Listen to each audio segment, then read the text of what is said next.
আমাদের কিছু কথা আছে, তার থেকে বেশি আমি আপনাদের কথা শুনতে চাই। জনগণের নানান প্রশ্ন আসলে আপনারা বিভিন্ন মাধ্যমে পান এবং মিডিয়ার কাজ হচ্ছে যে কোনো সময় ক্ষমতায় যারা আছেন, দায়িত্বে যারা আছেন, তাদেরকে প্রশ্নের মুখে রাখা, তাদেরকে জবাবদিহিতার মধ্যে রাখা। আমরা সেটা করতে প্রস্তুত আছি। আমি প্রাথমিকভাবে সবসময় যা করি যে মন্ত্রণালয় রিলেটেড কিছু গুরুত্বপূর্ণ পদক্ষেপ যেগুলো আমাদের সরকার নিয়েছে সেগুলো নিয়ে জানাবো, তারপর আপনাদের প্রশ্নের জন্য আমরা প্রস্তুত হব। ভূমি মন্ত্রণালয়ের একটা গুরুত্বপূর্ণ আপডেট হচ্ছে এখানে ঢাকা কাঁচপুর সিলেট তামাবিল মহাসড়ক 4 লেনে উন্নীতকরণ এবং উভয় পাশে পৃথক সার্ভিসের নির্বাচিত শীর্ষক প্রকল্প বাস্তবায়নের জন্য প্রস্তাবিত 12.1471 একর এবং আরেকটা এক্সপ্রেসওয়ের জন্য সেটা হচ্ছে ঢাকা আশুলিয়া এলিভেটেড এক্সপ্রেসওয়ের জন্য এবং উত্তরা সাভারে ভূমি অধিগ্রহণ করা হয়েছে। ধর্ম মন্ত্রণালয় আপনারা জানেন বাংলাদেশের প্রথম হজ ফ্লাইট সৌদি আরব পৌঁছেছে। এর আগে 17 এপ্রিল 11:30-এ মাননীয় প্রধানমন্ত্রী এই হজ ফ্লাইটের উদ্বোধন করেছিলেন। যে কোনো হজ যাত্রীদের জন্য আমরা আসলে একটা ওয়েবসাইট খুব আপডেটেড রাখছি, www.hajj.gov.bd। তার ফ্লাইট আবাসনও এই সংক্রান্ত তথ্য পেতে পারেন। আমি আবারও বলছি, যারা হজ যাত্রী আছেন তারা www.hajj.gov.bd এই ওয়েব পোর্টাল থেকে সব তথ্য তারা পেতে পারেন। কৃষি মন্ত্রণালয় কুমিল্লা জেলার সদর উপজেলার রৌনপুর ব্লকের 1458 জন কৃষকের মাঝে 17 এপ্রিল 2026 কৃষক কার্ড বিতরণ করা হয়েছে। কৃষি মৎস্য প্রাণী সম্পদ মন্ত্রী কৃষকদের মাঝে এই কার্ড বিতরণ করেছে। আইন মন্ত্রণালয় সম্পর্কে আপনারা জানেন যে অধ্যাদেশ আমরা আগেই আপডেট দিয়েছি। অধ্যাদেশের যেগুলো আমরা প্রাথমিকভাবে উপস্থাপন করা হয়েছে সেগুলো আইনে পরিণত হয়েছে। একটা কথা আবার একটু বলে রাখা ভালো, কারণ এখন এটা নিয়ে কথাবার্তা হয়। যেগুলো উত্থাপিত হয়নি সেগুলো সাংবিধানিক কারণে বাতিল হয়েছে। আই রিপিট, সেগুলো সাংবিধানিক কারণে বাতিল হয়েছে। কারণ হচ্ছে এগুলো 30 দিনের মধ্যে উত্থাপিত হয়নি এই কারণে, কিন্তু এর মানে এই না এগুলো সরকার বাতিল করে দিয়েছে। এগুলো প্রত্যেকটা আবারও বিল আকারে সংসদে আসবে, এগুলো আইনে পরিণত হবে। একটা ডেটা 133টি অধ্যাদেশের মধ্যে 97টা হুবহু বিল আকারে আইনে পরিণত হয়েছে, 13টি অধ্যাদেশ সংশোধনী আকারে হয়েছে, 7টি রহিত করার যোগাযোগ হয়েছে, 16টা পরে আসবে। এটা আপনারা আমরা আগের সেশনগুলোতে যাই। পানি সম্পদ মন্ত্রণালয়ের এটার ডেটা আমরা গত সপ্তাহে জানিয়েছি, কিন্তু একটা প্রতিবেদন আমরা এভাবে দিতে পারি। বাস্তবায়নকারী সংস্থা অনুযায়ী খালের তথ্যটা আমরা একটু দিয়ে রাখতে চাই। স্থানীয় সরকার প্রকৌশল অধিদপ্তর 268টা খাল, পানি উন্নয়ন বোর্ড 151টা, কৃষি উন্নয়ন কর্পোরেশন 200, বরেন্দ্র বহুমুখী কর্তৃপক্ষ 7টা, দুর্যোগ ব্যবস্থাপনা ও ত্রাণ মন্ত্রণালয় 19টা, মোট 645টা খাল।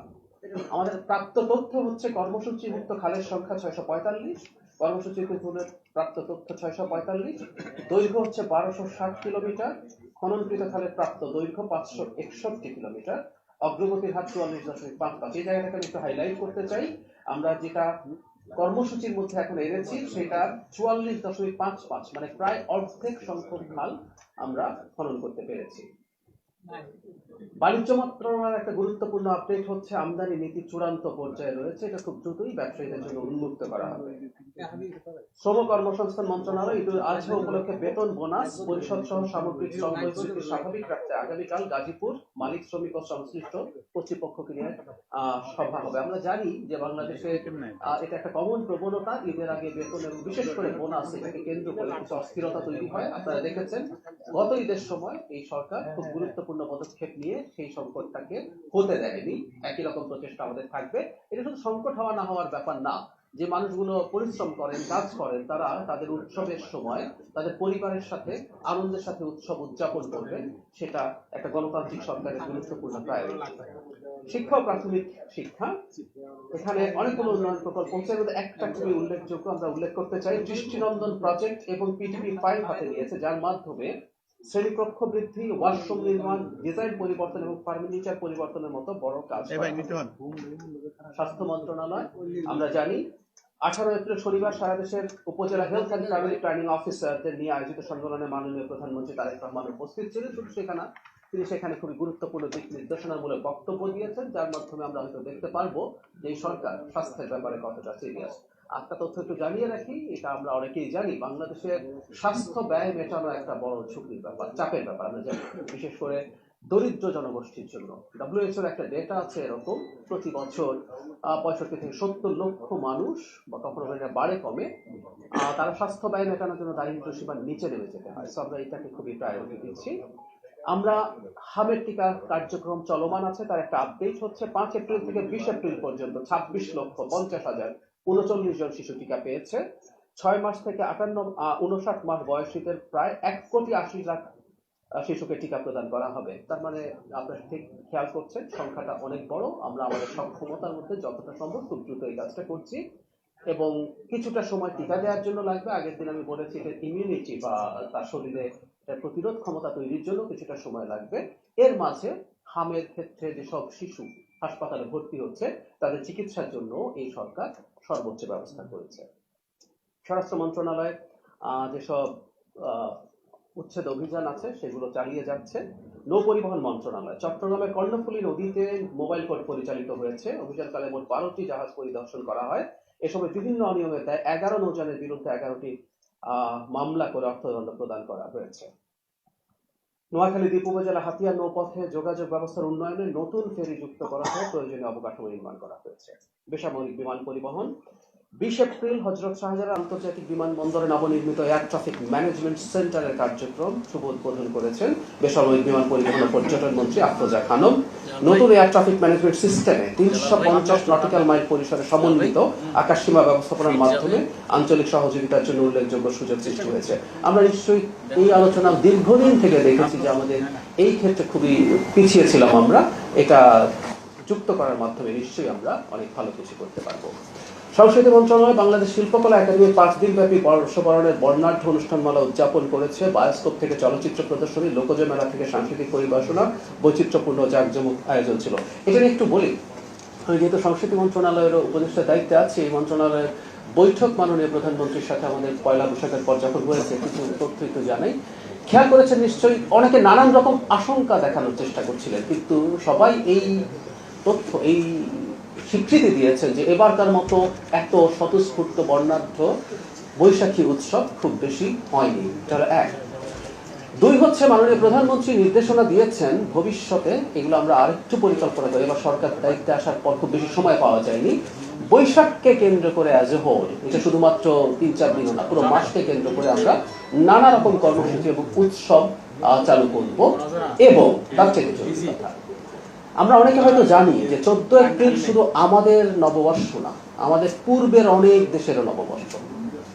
মিয়ানমার, কম্বোডিয়া, ভিয়েতনাম, ভারতের একটা অংশ, ভারতের দক্ষিণের একটা অংশ এটা আছে। তো আমরা একটা আঞ্চলিকভাবে এই উৎসব পালন করা যায় কিনা সেটা আগামী উৎসবেই খতিয়ে দেখব। আমরা তাদের সাথে যোগাযোগ করব এবং এটা এক ধরনের কালচারাল ডিপ্লোম্যাসি তৈরি করতে পারে। আমরা তাদের সাথে কথা বলবো, তাদের প্রতিনিধিরা, সাংস্কৃতিক প্রতিনিধিরা আমাদের দেশে আসবেন, আমাদের সাংস্কৃতিক প্রতিনিধিরা ওই দেশগুলোতে যাবেন। এই ধরনের একটা আঞ্চলিক বর্ষকে কেন্দ্র করে আমরা চেষ্টা করবো। আপনারা অনেকেই জানেন হয়তো ইরানিয়ান বা পার্সিয়ান যে নববর্ষ নওরোজ অনেকগুলো দেশে সেলিব্রেটেড হয়, তারা কম্বাইন্ডলি সেটা করার চেষ্টা করেন। আমরা সেরকম একটা চেষ্টা করবো। এবং আবারও বলছি, মাননীয় প্রধানমন্ত্রী এই উৎসবটাকে খুবই গুরুত্ব দিচ্ছেন, কারণ আমরা সব রকম জাতিগোষ্ঠীকে একত্র করে বাংলাদেশি জাতীয়তাবাদের কথা বলি, এবং সেই কারণেই এই উৎসবটা সবাইকে চমৎকারভাবে অ্যাকোমোডেট করতে পারে। পরিবেশ মন্ত্রণালয় ইটভাটায় কৃষি জমির মাটির ব্যবহার সম্পূর্ণ নিষিদ্ধ। আমিনবাজারে বর্জ্য থেকে বিদ্যুৎ পাওয়ার প্ল্যান্ট প্রকল্প বাস্তবায়নের জন্য বায়ু দূষণ নিয়ন্ত্রণ বিধিমালা 2022 এবং কঠিন বর্জ্য ব্যবস্থাপনা বিধিমালা 2021 সংশোধন আনা হচ্ছে। বর্জ্য থেকে বিদ্যুৎ, আমরা জানি আমাদের প্রাইমারি ফুয়েল নিয়ে ক্রাইসিস আছে। আমরা অবশ্যই আমাদের গ্যাসের এক্সপ্লোরেশনের চেষ্টা করে যাবো, কিন্তু আপনারা জানেন এটা দীর্ঘমেয়াদী প্রসেস। তো কম সময়ের মধ্যে যা যা দরকার সরকার সেই কাজগুলো করছে। সরকার বায়ু দূষণের বিরুদ্ধে ক্রমাগত মোবাইল কোর্ট পরিচালনা করছে। এখন পর্যন্ত 16টা হয়েছে। 29,86,500 টাকা জরিমানা সহ 47টি মামলা করা হয়েছে। কোস্টগার্ড ও বন অধিদপ্তরের সমন্বয়ে সুন্দরবনে operation restore piece in Sundarban এবং অপারেশন ম্যানগ্রোভ শিল্ড নামে অভিযান অব্যাহত রয়েছে। আমরা হয়তো অনেকে মিডিয়া বা বিভিন্ন পত্রিকায় দেখেছি সাম্প্রতিক সময়ে আবার সুন্দরবনে দস্যুতা বা ডাকাতির প্রবণতা বেড়েছে, অপরাধের প্রবণতা বেড়েছে। সেটাকে কমব্যাট করার জন্য এই পদক্ষেপ নেওয়া হয়েছে। আমরা আশা করি সেটা নিয়ন্ত্রণে চলে আসবে। যুব ও ক্রীড়া অনুষ্ঠান আয়োজন করা হয়েছে। দ্বিতীয় দফায় 171 জন ক্রীড়াবিদের হাতে পেশাগত স্বীকৃতির স্মারক হিসেবে ক্রীড়া কার্ড তুলে দেওয়া হয়। আমরা জানি যে 29 30 মার্চ প্রথম পর্যায়ে 129 জনকে কার্ড প্রদান করা হয়েছিল। সরকার পর্যায়ক্রমে মোট 500 জন জাতীয় ক্রীড়াবিদকে কার্ড প্রদানের লক্ষ্যমাত্রা নির্ধারণ করেছে। একটু যোগ করে রাখি, মাননীয় প্রধানমন্ত্রী ক্রীড়ার ব্যাপারে খুবই সিরিয়াস এবং উনি এটাকে পেশা হিসেবে যাতে নিতে পারে, এটা খুব জরুরি। এটা একসাথে আমাদের মন দেহ ভালো যেমন রাখবে স্কুলে এটা করা, কিন্তু এটা যাতে পেশা হিসেবে নিতে পারে সেই চিন্তাও তিনি তার মাথায় রাখছেন এবং সেভাবে আমাদের কৌশল প্রবর্তিত হচ্ছে। স্থানীয় সরকার বগুড়া পৌরসভাকে দেশের 13তম সিটি কর্পোরেশন হিসেবে গঠন করা হয়েছে। মাননীয় প্রধানমন্ত্রী সোমবার আনুষ্ঠানিকভাবে এটা উদ্বোধন করেছেন, আমরা নিশ্চয়ই গতকালই এটা দেখেছি। ফুটপাত হকার মুক্ত করতে ঢাকায় 8টি নৈশ মার্কেট চালুর পরিকল্পনা। এটা একটা কঠিন সিদ্ধান্ত, মানে আমরা যখন ফুটপাত থেকে হকারদেরকে উচ্ছেদ করি, ফুটপাত আসলে হকারদের জন্য না, ব্যবসায়ীদের জন্য না, এটা হাঁটার জন্য নামই ফুটপাত, কিন্তু আমাদের এই সংকট যেহেতু আছে তাদেরকে কিভাবে আমরা কোনোভাবে প্রোভাইড করতে পারি সেই চেষ্টাটা চলছে। অর্থ মন্ত্রণালয় আমাদের সামনে বাজেট আছে, আপনারা জানেন, সেটা প্রণয়নের কার্যক্রম চলছে। প্রবাসী কল্যাণ মন্ত্রণালয়ের মধ্যে সবচেয়ে গুরুত্বপূর্ণ বিষয় হচ্ছে মালয়েশিয়ায় শ্রম বাজার পুনরায় চালু করতে কার্যক্রম চলমান আছে। এটা আমাদের একসময় খুবই ডিমান্ডেড একটা শ্রম বাজার ছিল, কিন্তু নানান কারণে, নানান রকম অভিযোগের কারণে এটা আসলে খুব ভালো মতো চলেনি। আমরা এটাকে প্রায়োরিটি দেওয়ার চেষ্টা করব। সড়ক পরিবহন ভাড়া নিয়ে একটা সংকট হচ্ছে, আপনারা জানেন, সেটা হলো যেহেতু জ্বালানির মূল্য বৃদ্ধি করা হয়েছে, তাই এখন জ্বালানির সাথে সামঞ্জস্য রেখে পরিবহনের ভাড়া বৃদ্ধির আলোচনা চলছে। আমরা আশা করি এটা যৌক্তিকভাবে হবে। এটা নিয়ে আলোচনা চলছে সরকারের সাথে। জটিলতা নিরসনের প্রয়োজনে এসি বাসের ভাড়া 2 বা 3টি স্তরে নির্ধারণ করা হবে এবং আসন্ন ঈদে সেটা কার্যকর করা হবে। ঢাকার বাস টার্মিনালগুলোর পরিবেশ মানদণ্ডে বিশেষ করে টয়লেট ব্যবস্থাপনায় সিটি কর্পোরেশনকে নির্দেশ দেওয়া হয়েছে এবং তার ব্যবস্থা নেওয়া হচ্ছে। মৎস্য প্রাণী সম্পদ সামুদ্রিক জলসীমা 58 দিন সকল মৎস্য নৌযান দ্বারা যে কোনো প্রজাতির সামুদ্রিক মৎস্য নিষিদ্ধকরণ কর্মসূচি 15 এপ্রিল 2026 থেকে 11 জুন 2026 পর্যন্ত কার্যকর রয়েছে। এই অভিযানগুলো চলছে, মোবাইল কোড চলেছে এবং এখানে কিছু আমাদের ডেটা আছে। যে পর্যন্ত 7.153 মেট্রিক টন মাছ এবং 5.777 লক্ষ মিটার জাল জব্দ করা হয়েছে। একটি মামলা দায়ের 2.8 লক্ষ টাকা জরিমানা হয়েছে এবং বাকি জিনিসগুলো যেগুলো জব্দ হয়েছে সেগুলো বিক্রি করে 4.482 লক্ষ টাকা রাজস্ব অর্জিত হয়েছে। ডাক ও টেলিযোগাযোগ প্রযুক্তি মন্ত্রণালয় হাওর বাওর প্রত্যন্ত অঞ্চলের সুবিধাবঞ্চিত সম্প্রসারণ শীর্ষক প্রকল্পের আওতায় 25 ফেব্রুয়ারি 2026 থেকে 20 এপ্রিল 2026 পর্যন্ত 400টি ওয়াইফাই হটস্পট স্থাপন করা হয়েছে এবং 400 মিটার অপটিক্যাল ফাইবার মোবাইল অপারেটরদের নিকট হস্তান্তর করা হয়েছে। এটা খুবই গুরুত্বপূর্ণ। আমাদের এমন সব অঞ্চল আছে বাংলাদেশে যেগুলো খুবই যোগাযোগ বিচ্ছিন্ন হয়ে থাকে, সেখানে সরকার 400টা ওয়াইফাই হটস্পট স্থাপন করেছে। সকল জেলায় উচ্চগতির ব্রডব্যান্ড ইন্টারনেট জিপিওএন সংযোগ দেওয়া হয়েছে 3533টি। দুর্যোগ ও ত্রাণ বিভিন্ন সংস্থাকে অনুসন্ধান ও উদ্ধার কার্যক্রমের জন্য মন্ত্রণালয়ের পক্ষ থেকে 4869টি যন্ত্রপাতি প্রদান করা হয়েছে। সেটা হচ্ছে দুর্যোগে সারাদানকারীদের প্রশিক্ষণ এবং বিশেষায়িত যন্ত্র প্রদানের জন্য প্রয়োজনীয় বরাদ্দ দেওয়া হয়েছে। আমরা আজকে খুব সকালেও ঢাকায় ভূমিকম্প হয়েছে, এর আগে আমরা একদিন ব্রিফিংয়ে জানিয়েছি। এটার জন্য আমরা স্বেচ্ছাসেবক নির্ধারণ বা নিয়োগ এবং তাদেরকে ট্রেনিং এর কাজে শুরু করেছি। আমরা এগুলো কন্টিনিউ করে যাব। বিদ্যুৎ জ্বালানি, এখানে নিশ্চিতভাবে আরো অনেক প্রশ্ন আসবে, তারপরও কয়েকটা জিনিস একটু জানিয়ে রাখি। সেটা হচ্ছে ফুয়েল পাস বিডি অ্যাপের পাইলটিং কার্যক্রম বিস্তৃতি ঘটানোর জন্য মোবাইল মোটরসাইকেল রেজিস্ট্রেশনের জন্য ঢাকা ছাড়া আরো অনেকগুলো জেলাতে এটা করা হয়েছে। রেজিস্ট্রেশন হয়ে গেলেও সবগুলো জায়গা থেকে এখনো সরাসরি জ্বালানি গ্রহণ করা যাবে না। রেজিস্ট্রেশন হয়ে থাকলে ঢাকার যেসব উন্মুক্তগুলো আছে সেগুলোতে গ্রহণ করতে পারবেন। এখন পর্যন্ত রেজিস্ট্রেশন 1,70,000 প্লাস। আমি গতদিন আপনাদেরকে একটা কথা বলেছিলাম যে আমি কিছু ডেটা নেওয়ার চেষ্টা করব যে পেট্রোল পাম্পগুলোতে জ্বালানি সরবরাহ কি আসলেই কম হচ্ছে। আমি কিছু ডেটা নিয়েছি, আমরা আগামী সপ্তাহে আরো বেশি করে সেটা দিতে পারবো। পিডব্লিউডি স্পোর্টস ক্লাব আসাদগেট একটা পেট্রোল পাম্প, এপ্রিল 2025 খেয়াল করবো, অকটেন 3,15,000 লিটার অকটেন সাপ্লাই করা হয়েছিল। 1 থেকে 19 এপ্রিলের ডেটা আমাদের কাছে আছে। এই পেট্রোল পাম্পে 2,70,000 লিটার অকটেন অলরেডি সাপ্লাই করা হয়ে গেছে। খেয়াল করুন, 3,15,000 ছিল এপ্রিল 2015 পুরো মাসে, আর এই 19 দিনেই 2,70,000 লিটার এখানে সাপ্লাই করা হয়েছে। ডিজেল 1 লাখ একই পেট্রোল পাম্পে 1,21,500 লিটার ডিজেল সাপ্লাই করা হয়েছিল পুরো মাসে এপ্রিল 25। 1,21,500 একই পরিমাণ ডিজেল এই এপ্রিলের 19 দিনে সাপ্লাই করা হয়ে গেছে। সততা তেজগাঁও, এটা আরেকটা পেট্রোল পাম্প, সেখানে অকটেন 1,35,000 লিটার সাপ্লাই করা হয়েছিল গত বছরের এপ্রিলে। 19 দিনে এই বছরের 90,000 সাপ্লাই করা অলরেডি হয়ে গেছে। 1,35,000 লিটার 90,000। ডিজেল 3,01,000 সাপ্লাই করা হয়েছিল লিটার, এটা 19 দিনে 1,80,000 সাপ্লাই করা হয়েছে। পূর্বাচল ট্রেডার্স পরিবার, এটা অকটেন 76,500 লিটার সাপ্লাই করা হয়েছিল গত বছরের এপ্রিলে, এবার 36,000 সেটা। পেট্রোল 58,500 ছিল, এটা বেড়েছে বড় এই 19 দিনেই 67,500। যে কথাটা আসলে বলতে চেয়েছিলাম যে আমরা আরো ডেটা দেব। কিছু কিছু পাম্পে যে কম ফিউল যায়নি তাও না, আমরা আবার এটাও বলছি না যে সবাইকে বেশি বা কম দেওয়া, মানে বেশি বা সমান দেওয়া হয়েছে। কিছু কিছু ক্ষেত্রে সাপ্লাই শর্টেজ আছে। আমরা এর আগে একদিন দেখিয়েছিলাম যে ওভারঅল সাপ্লাইয়ে 10 to 15% একটা শর্টেজ আছে, যেটা আসলে একটা গ্লোবাল ট্রেন্ড। আমি যেগুলোর নাম বললাম সেগুলোতেও যদি আপনি যান, যেখানে সাপ্লাই বেশি আছে সেখানেও লাইন দেখবেন। এই বেশিটা বলার কারণ হচ্ছে এটা, এখন ডিমান্ড আগে যা ছিল তার 3-4 গুণ ডিমান্ড তৈরি হচ্ছে, এবং অনেকে আমাদের আবারও বলতে চাই যে এক ধরনের প্যানিক বাইং হচ্ছে। এই কারণেই আসলে এই সংকটটা চলছে। আমি শেষ করব তার আগে মজুদের পরিমাণটা সর্বশেষ যদি জানিয়ে দেই। এটা হলো এই মাসের 19 তারিখ পর্যন্ত ডিজেল 1,22,633 মেট্রিক টন আমাদের এখানে মজুদ আছে। Octane 27,602 metric ton, petrol 18,454 metric ton, jet fuel 21,382 metric ton. মজুদের খুব বড় সংকট নেই, সাপ্লাইয়েরও খুব বড় সংকট নেই, আরো জাহাজ আসছে।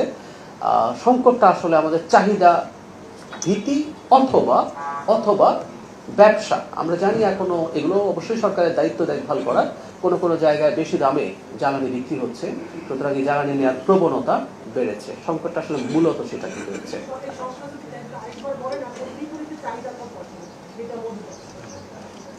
আমাদের চাহিদার কত সেটা আসলে খুবই মানে সাবজেক্টিভ প্রশ্ন হয়ে গেল। কেন বলছি, আমাদের তো একটা চাহিদা আছে। যেমন ধরুন একটা পেট্রোল পাম্প, সে 4-5 হাজার লিটার অকটেন তার চাহিদা ছিল। পত্রিকা আপনি পাবেন, কেউ একজন বলছে আমার 5,000 লিটার চাহিদা ছিল। এখন এই চাহিদা শব্দটা এখন পাল্টে গেছে, সমস্যাটা এই জায়গায়। এখন আপনি চাহিদা বলতে যেই চাহিদা আমাদের এখন তৈরি হয়েছে, এই চাহিদা আসলে মেটানো যাবে না, এই কথাটা একটু বলতে চাইছি। এখন এটা আসলে চাহিদা না, এটা আসলে আমাদের ট্রু চাহিদা না। আমাদের তো ভেহিকেল গুলো চলার জন্য, আমাদের সেচের জন্য কি পরিমাণ ফিউলের চাহিদা আছে সেটার জন্য কিন্তু আমরা জ্বালানি সংরক্ষণ থেকে সাপ্লাই সবকিছু ডিপেন্ড করেছে। সমস্যা হচ্ছে হঠাৎ করে আমাদের এমন একটা প্যানিক তৈরি হয়েছে যে প্যানিকটা কন্টিনিউ করছে, অথবা জ্বালানির দাম কম থাকার কারণে, যেটা পাচার হওয়ার বা পাচার করার প্রবণতার কারণে চাহিদাটা অনেক বেড়ে গেছে। সেই জন্য বলছি যে ওই চাহিদাকে যদি আপনি বেস ধরেন তাহলে আসলে চাহিদা এটা মেটানো যাবে না। আবারও বলছি ওটা আসলে চাহিদা না, ওটা কোনোভাবে, এটা 3 বা 4 গুণ এখন চাহিদা তৈরি হয়েছে। আমরা এটাকেই চেষ্টা করছি, আমরা যতটা সম্ভব আমরা কথা বলে, আপনাদের মাধ্যমে আপনারাও বলে এটাকে যাতে কমিয়ে আনা যায়। আমি শেষ করছি, এবার আমি আপনাদের প্রশ্ন নিতে শুরু করবো।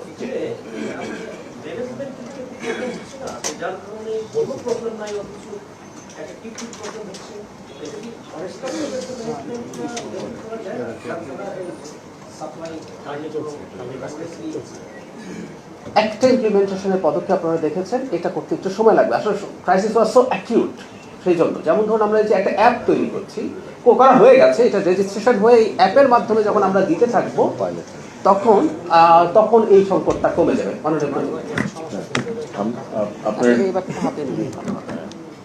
আপনার প্রশ্নটার একটা হচ্ছে, দেখেন আমরা কিন্তু প্রায় 5.6 লক্ষ লিটার তেল উদ্ধার করা হয়েছে, যেগুলো মজুত করে রাখা হয়েছিল।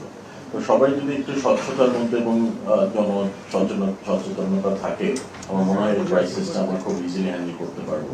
এবং গতকালকে সংসদে এই নিয়ে একটু আলাপ আলোচনা হয়েছে।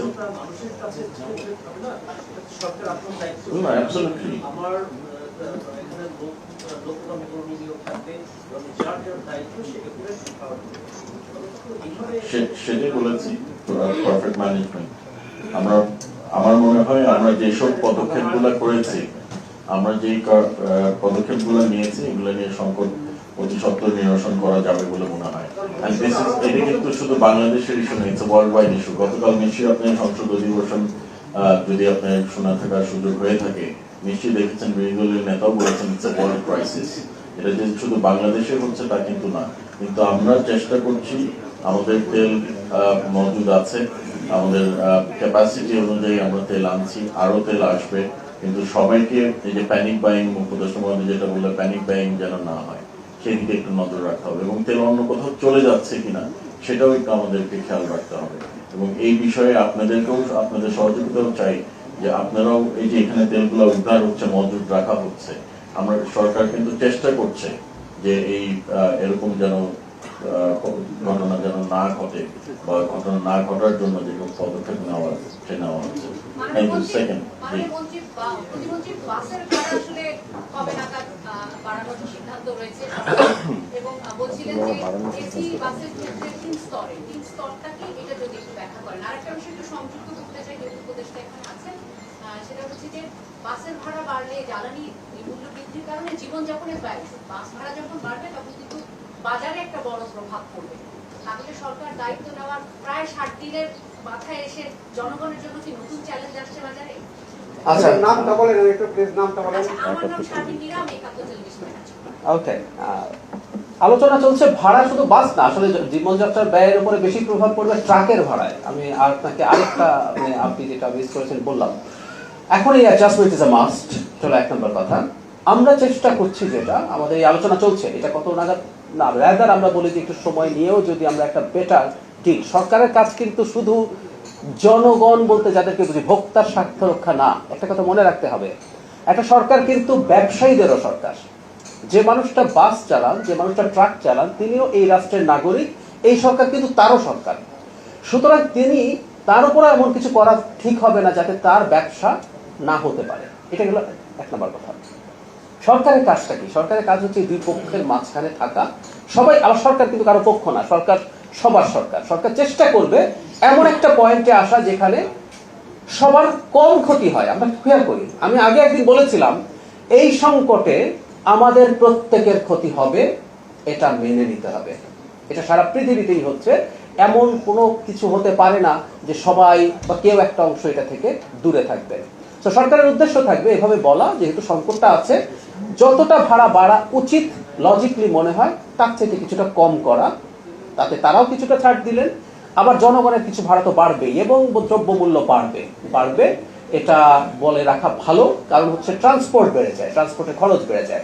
সরকারের কাজ কোনটা? আসলে সরকারের কাজ হচ্ছে মূল্য যৌক্তিকভাবে যতটা বাড়ার কথা, বৃদ্ধিটা যাতে অতটুকু হয়। আমাদের একটা প্রবণতা আছে, যখনই তেলের দাম বাড়ছে, ভাড়া বাড়ছে, দ্রব্যমূল্য ওই অজুহাতে যতটুকু বাড়ার কথা তার চেয়ে অনেক বেশি বাড়ছে। আমরা চেষ্টা করব আসলে এই জিনিসটাকে নিয়ন্ত্রণে রাখার জন্য। জনগণকে আবারও বলছি, কিছুটা কষ্ট করতে হবে, প্রত্যেকটা মানুষ কষ্ট করছে। তবে আমরা যে চেষ্টাটা করে যাব সেটা হচ্ছে সবচেয়ে ভালনারেবল যে মানুষগুলো, সরকার যেটা করতে পারে, কিছু কিছু চাপ কারো কারো জন্য, এই যে আমি বলে ফেললাম যে কষ্ট হবে, সহ্য করে, এটা সহ্য করা সবার জন্য সোজা না। একটা ডিমের দাম যখন 1 টাকা 2 টাকা বেড়ে যায়, কিছু কিছু মানুষের জন্য 2 টাকা ডিমের দাম বৃদ্ধি তার শিশুকে একটার জায়গায় অর্ধেক ডিম দেবো কিনা এই সিদ্ধান্তে নিয়ে যেতে পারে। সো ওই গ্রুপটা বা ওই মানুষগুলোর জন্যই আমরা প্রয়োজনে অন্য কর্মসূচি বাড়াবো। আমাদের তো অলরেডি ফ্যামিলি কার্ডের তো একটা স্টেপ হয়েছে, এটা পাইলট। আমরা এই বাজেটের পর একটু বলে রাখি একটা কথা, এই বাজেটে আমরা 40 লক্ষ মানুষকে নতুন ফ্যামিলি কার্ড দেবো, যাতে প্রায় 13 থেকে 14,000 কোটি টাকা বরাদ্দ হবে। এবং আপনারা কেউ কেউ পত্রিকায় হয়তো দেখেছেন, এই বরাদ্দ রাখার জন্য IMF এর সাথে সম্ভবত আমাদের নেগোসিয়েশনে কিছু ইস্যুস তৈরি হয়েছে, কিন্তু সরকার জনগণের, সবচেয়ে ভালনারেবল, সবচেয়ে দরিদ্র জনগণের পাশে থাকার জন্য এই সিদ্ধান্তে কিন্তু অটল থাকবে। শুধু সেটা না, প্রয়োজনে টিসিবির মাধ্যমে আরো অনেক বেশি মানুষকে তাদের খাদ্য সহ অন্যান্য সহযোগিতা দেবে। সুতরাং সরকার জনগণের পাশে নিশ্চয়ই থাকবে। সেটা হচ্ছে যে 2022 সালে যখন ডিজেলের দাম 42% বাড়ানো হয়েছিল, তখন বাস ভাড়া কিলোমিটার প্রতি 40 পয়সা বেড়েছিল। এরপর ডিজেলের দাম কমেছে, কিন্তু বাস ভাড়া কমেনি। এখন ডিজেলের দাম 115 টাকা হচ্ছে, বাস ভাড়া আবার বাড়ানোর চেষ্টা করা হচ্ছে। সরকার কি সেটা জানে কিনা? তাহলে ওই যে শুভঙ্করের ফাঁকিটা সেই জায়গায় সরকার হাত দেবে কেন নাম্বার ওয়ান। আর আপনি বলেছিলেন যে এপ্রিলে জ্বালানির দাম কোনোভাবে বাড়বে না, সেটি কিন্তু বেড়েছে। আপনার কথা বলার 2-3 দিন পরে বেড়েছে, এই জায়গায় গ্যাপ ছিল। 2-3 দিন পরে না, মনে হয় 10-12 দিন পরে। এটা গত ব্রিফিং এর আগের ব্রিফিং এর এটা কথা হয়েছে। আচ্ছা গত ব্রিফিং এ, তাহলে 1 সপ্তাহ। আচ্ছা, ব্যাপারটা হচ্ছে এটা সরকারি সিদ্ধান্ত ছিল, আমার কাজ হচ্ছে সরকারি সিদ্ধান্তটা সামনে আনা। আচ্ছা, আরেকটা ব্যাপার জরুরি, সরকার কি আসলে এটা পারে টু সে যে এপ্রিলে হবে না, মে মাসের 1 তারিখ থেকে বাড়বে? আপনারা খুব ভালো মতো জানেন জ্বালানির দাম আসলে এভাবেই বৃদ্ধি করতে হয়, কারণ আপনি যখন কোনো একটা দিনের কথা সামনে রাখেন, এটা খুব স্পন্টেনিয়াস, খুব সাডেন একটা ডিসিশনই হতে হয়। তো ধরুন এপ্রিলে বাড়লো না, মেতেও প্রাথমিকভাবে একটা সিদ্ধান্ত জানানো হলো, কিন্তু মেতেও যদি বাড়তো এভাবে সাডেনলি হতো। ব্যাপারটা এইরকম, ব্যাপারটা প্রসেস এরকম। আর আমি আসলে আগের বার যেটা করেছি, আমি সরকারের সিদ্ধান্তটা আপনাদেরকে জানিয়েছি। আর ডিজেলের দাম নিয়ে যেটা বলছেন আপনি, আগে বৃদ্ধির পর কতটুকু বেড়েছিল, এগুলো সব বাংলাদেশে কমন প্রবণতা। দাম কমলেও আসলে কমানো হয় না, এই প্রবণতা আসলে সত্যিকার অর্থেই আছে। কিন্তু সরকার যখন বসবে সেটা বিবেচনায় নেবে। একই সাথে এই সময় কিন্তু ইনফ্লেশন হয়েছে, যারা এই পরিবহনগুলো চালান তাদেরও পক্ষে যুক্তি আছে। আমি আবারও বলছি, একটা গণতান্ত্রিক সরকার, জনগণের সরকার, এটা সবার সরকার, তারা চেষ্টা করবে সব পক্ষের যতটা সম্ভব স্বার্থ নিশ্চিত করতে। এর মধ্যে এটাও আমরা মানি, যিনি পরিবহন মালিক আছেন তার অর্থনৈতিক সামর্থ্য বেটার আছে, তো আমরা চেষ্টা করব ভোক্তাদের স্বার্থটাও যাতে একই সাথে ভালোভাবে রাখা যায়। একটা সময় যখন জনগণের ভোট প্রয়োজন ছিল না, তখন এই ধরনের শক্তিশালী মানুষ যারা আছেন তাদের কথাতেই সব হতো। একটা জনগণের সরকার, নির্বাচিত সরকার নিশ্চয়ই সব পক্ষের স্বার্থ রক্ষা করার চেষ্টা করবে। আমি ইয়ার বাদল সিনিয়র রিপোর্টার আরটিভিতে আছি। একটা প্রশ্ন হচ্ছে যে 24শে মার্চ 21 জন ওমরা করতে গিয়েছে সৌদি আরবে। মাস্ক হজ গ্রুপ নামে একটি প্রতিষ্ঠানের প্রতারণার কারণে তারা রিটার্ন টিকিট না পাওয়ায় 18 এপ্রিল তাদের ভিসার ম্যাচ শেষ হয়ে গেছে। তারা ওখানে মানবতার জীবনযাপন করছে। ওখানকার জেদ্দার হজ অফিসের মাধ্যমে বাংলাদেশের মন্ত্রণালয়ে তারা আবেদন করেছেন দেশে ফিরে আসার জন্য। ওই প্রতিষ্ঠান, এজেন্সি এবং এজেন্সি ফিরিয়ে আনার বিষয়ে কোনো সিদ্ধান্ত নেবেন কিনা? আরেকটি প্রশ্ন হচ্ছে, উচ্ছেদ হওয়া যে ফুটপাতগুলো সেগুলো ইতিমধ্যে আবার দখল হয়ে গেছে। অভিযোগ আছে রেট বাড়ানোর জন্য, তারা রেট বাড়ানোর জন্য আসলে উচ্ছেদ অভিযানগুলো চালানো হচ্ছে। এই ক্ষেত্রে আপনার বক্তব্য? আচ্ছা, আপনি যেটা প্রথম বললেন হজের, নিশ্চয়ই এটা ইনফরমেশনটা লিখে নেওয়া হয়েছে, আমি জানতাম না, আমি স্বীকার করছি। তবে সংশ্লিষ্ট মন্ত্রণালয় নিশ্চয়ই জানেন, সেই ব্যাপারে কাজ অবশ্যই সরকার করবে। যারা এই প্রতারণা করেছেন যদি সেটা প্রমাণিত হয়, মানে দুটো ব্যাপার, একটা হচ্ছে অভিযোগ, প্রায় একটা কথা বলার চেষ্টা আমরা করি, সেটা হচ্ছে যিনি ভুক্তভোগী হয়েছেন কিন্তু একই সাথে যে এজেন্সি কাজ করছে তিনিও এই রাষ্ট্রের নাগরিক, তারও ন্যায় বিচার পাওয়ার অধিকার আছে। আমরা খতিয়ে দেখতে চাই যে এখানে তাদের দিক থেকে কি কি হয়েছে, যদি সেটা দোষী হয় অবশ্যই সেটার ব্যবস্থা নেওয়া হবে। আর ফাইন, আমরা নিশ্চয়ই এটা খতিয়ে দেখবো এবং ব্যবস্থা নেওয়া হবে, এটুকু গ্যারান্টি আমরা দিতে পারি। আর ফুটপাত নিয়ে আসলে এটা খুব কঠিন কাজ, আমরা তো এই প্রথম না, আমরা আগেও দেখার চেষ্টা করেছি। এবং সমস্যা যেটা হয়, উচ্ছেদ করা হলো, আপনি যে অভিযোগ করছেন এই অভিযোগ করতে পারেন, কিন্তু একই সাথে আমরা এটাও দেখবো এই দেশে দীর্ঘদিন যে অর্থনৈতিক সংকট ছিল, মানে আমি আওয়ামী লীগের শেষ সময়টা থেকেই বলছি, যখন থেকে ডলার ক্রাঞ্চ শুরু হলো আমরা মনে করতে পারবো দেশের ইকোনমি ভালো চলেনি, এবং শেখ হাসিনার পতনের সাথে ওটারও একটা খুব গুরুত্বপূর্ণ রোল প্লে করেছে বলে আমি মনে করি। এরপর ইন্টারিমের সময় যেটা হয়, সরকার খুব ভালো রান করেছে তা বলবো না, করলেও এই ধরনের সরকারের সময় খুব ভালো অর্থনীতি চলে না, বিকজ অফ দ্য আনসার্টেনিটি একটা এই ধরনের সরকারের ক্ষেত্রে। ফলে যেটা দাঁড়ালো, খুব সম্ভাবনা ছিল যে এই গণতান্ত্রিক সরকারের সময় অর্থনীতির একটা মারাত্মক বা খুব ভালো রিভাইভাল হবে, কিন্তু এখন আবার যে সংকটে আমরা পড়ে গেলাম সেই রিভাইভাল এখন ডিলেইড হচ্ছে, এটা বৈশ্বিক কারণে। সুতরাং মানুষ যারা আসলে এইরকম জীবিকার সংকটে পড়ে গেছে তাদের মধ্যে একটা ডেসপারেট অ্যাটিটিউড হয়তো আছে। এখন সরকার নিশ্চয়ই সবকিছু বিবেচনা করে আবার দেখার চেষ্টা করবে, তবে নীতিগতভাবে আমরা এটা একমত ফুটপাত হাঁটার জন্য, কিন্তু এই মানুষগুলোর জন্য বিকল্প ব্যবস্থা করার চেষ্টা আমরা করে যাবো। আমরা অলরেডি জানিয়েছি কিছু করছে এবং ভবিষ্যতেও করবো ইনশাআল্লাহ। মাননীয় উপদেষ্টা, আইএমএফ এর কাছ থেকে আমরা যে কিস্তিতে ঋণ নিচ্ছি তার একটা শর্ত ছিল বৈশ্বিক বাজারের সাথে সামঞ্জস্য রেখে নিয়মিত আপ ডাউন করতে হবে জ্বালানির প্রাইসটা, এবং গত কয়েক মাস বা কয়েক বছর ধরে তাই হয়ে আসছে। এবার আমরা ব্যতিক্রম দেখলাম, আমরা কি আইএমএফ এর সাথে এই নেগোসিয়েশন করেছি না শর্ত থেকে বেরিয়ে এসেছি?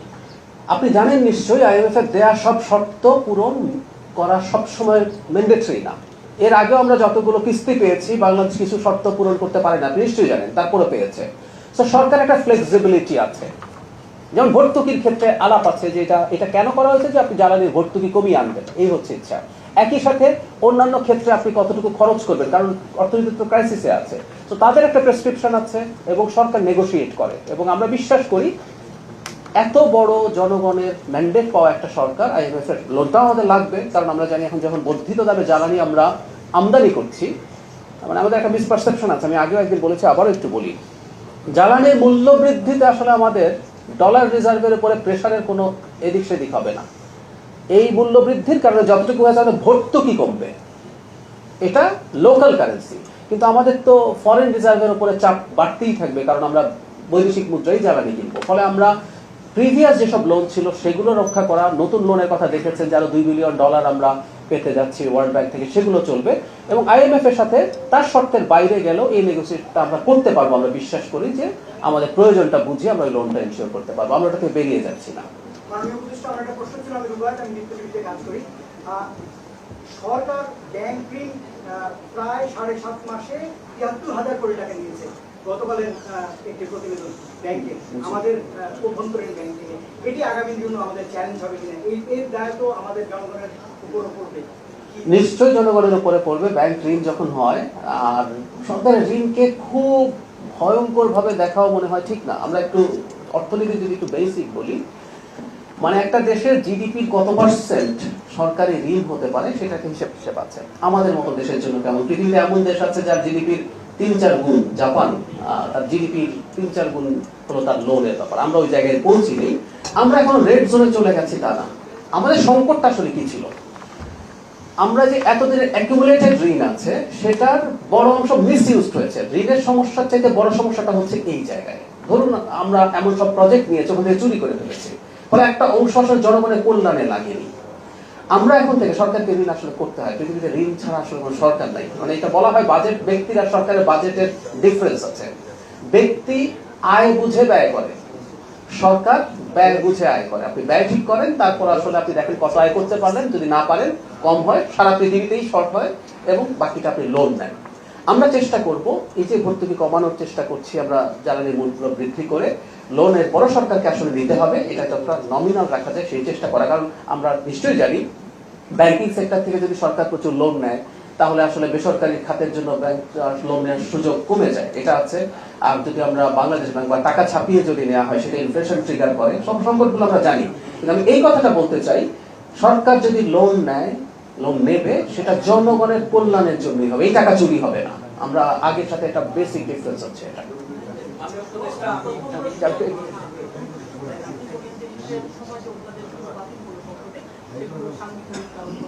সেখানে গণভোট উপদেষ্টা তো সেইটা আবার বললেন সেগুলো 3 লাখ টাকা আসবে, গণভোট উপদেষ্টা 3 লাখ টাকা আসবে না। নাম্বার 1, নাম্বার 2 হলো গত বছর ডিসেম্বর 9 তারিখে যুক্তরাষ্ট্রের সাথে যে আমাদের বাণিজ্য চুক্তিটা হয়েছে সেটা নিয়ে সুশীল সমাজের প্ল্যাটফর্ম তারা আসলে এটা যে সেটা বাতিল করার সরকারের।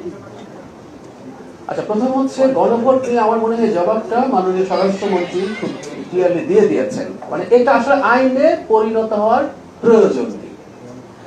খেয়াল করুন, এটা একটা গণভোটের জন্য অধ্যাদেশ, এটা কিন্তু এমন না আরো আমরা যতগুলো অধ্যাদেশ আইনে পরিণত হয়েছে প্রত্যেকটার ফিউচার ইমপ্লিকেশন এন্ড ইম্প্যাক্ট আছে। গণভোট অধ্যাদেশ হলো এই একটা গণভোটের জন্য, এই গণভোটটা তো হয়ে গেছে এবং এটা একটা রিয়ালিটি। তো আপনি এটাকে আইনে পরিণত করে আসলে কিছু অর্জন নাই, আপনি তো এটা আর নতুন কোনো গণভোটের দিয়ে করবেন না, সেটা একটা ব্যাপার। আর যে চুক্তিটা হয়েছে এই চুক্তিটা নিয়ে আসলে আমার মনে হয় সমাজে আরো কথাবার্তা হওয়া দরকার আছে, কথাবার্তা হোক। কিন্তু যে চুক্তিটা হয়েছে এই চুক্তিটা আমাদের জায়গা থেকে অবস্থান হচ্ছে এটা রাষ্ট্র করেছে, এই চুক্তিকে রাষ্ট্রকে সম্মান করতে হবে। বাতিল করার চিন্তা অন্তত এখন পর্যন্ত নেই। তারপর আমরা যেটা সবসময় এনকারেজ করি, সিভিল সোসাইটি বা অন্য যারা যারা আছেন যারা এই ব্যাপারগুলোতে এক্সপার্ট, তারা এটা প্রবলেম প্রোজ এন্ড কনস নিয়ে আলোচনা করবেন, করুন, এটা চলতে পারে সমাজে।